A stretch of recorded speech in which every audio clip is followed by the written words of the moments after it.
Hello दोस्तों, Hindi stories में आपका स्वागत है। आज की कहानी है राजा और व्यापारी। एक बार एक राजा के महल में एक व्यापारी 2 गायों को लेकर आया। दोनों ही स्वस्थ, सुंदर व दिखने में लगभग एक जैसी थी।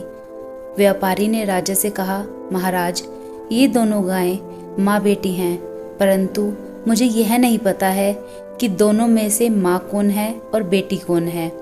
मैं इसलिए नहीं जान पाया क्योंकि दोनों में कोई विशेष अंतर नहीं है। मैंने अनेक स्थानों पर लोगों से यह पूछा, किंतु कोई भी इन दोनों में माँ बेटी की पहचान नहीं कर पाया। बाद में मुझसे किसी ने यह बताया है कि आपका बुजुर्ग मंत्री बेहद कुशाग्र बुद्धि का है और यहाँ पर मुझे अवश्य मेरे प्रश्न का उत्तर मिल जाएगा। इसलिए मैं यहाँ पर चला आया। कृपया मेरी समस्या का समाधान कीजिए। यह सुनकर सभी दरबारी मंत्री की ओर देखने लगे। मंत्री अपने स्थान से उठकर गायों की ओर गया। उसने दोनों का गहराई से निरीक्षण किया, किंतु वह भी नहीं पहचान पाया कि वास्तव में कौन माँ है और कौन बेटी है। अब मंत्री बड़ी दुविधा में फंस गया। उसने राजा से माँ बेटी की पहचान करने के लिए 1 दिन की मोहलत मांगी। घर आने पर वह बेहद परेशान रहा। उसकी पत्नी इस बात को समझ गई।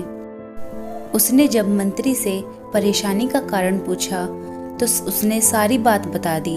यह सुनकर उसकी बुद्धिमती पत्नी बोली, अरे बस इतनी सी बात है, यह तो मैं भी बता सकती हूँ। अगले दिन मंत्री अपनी पत्नी को वहाँ अपने साथ लेकर गया जहाँ गायें बंधी थी। मंत्री की पत्नी ने दोनों गायों के आगे अच्छा भोजन रखा। कुछ ही देर बाद उसने माँ व बेटी में अंतर बता दिया। लोग चकित रह गए। राजा ने पूछा कि उसने कैसे पहचाना कि कौन माँ है और कौन बेटी है। तो मंत्री की पत्नी बोली, पहली गाय जल्दी जल्दी खाने के बाद दूसरी गाय के भोजन में मुंह मारने लगी और दूसरी वाली ने पहली वाली के लिए अपना भोजन छोड़ दिया।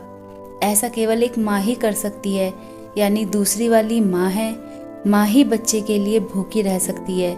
माँ में ही त्याग, करुणा, वात्सल्य, ममता के गुण विद्यमान होते हैं। इस दुनिया में माँ से महान कोई नहीं है। माँ के चरणों में भगवान को भी झुकना पड़ता है। माँ ममता का सागर नहीं बल्कि महासागर है। मातृदेवो भव, पितृदेवो भव। अगर आपको मेरी कहानी अच्छी लगी हो तो मेरे चैनल को सब्सक्राइब करें, वीडियो को शेयर करें, लाइक करें। धन्यवाद।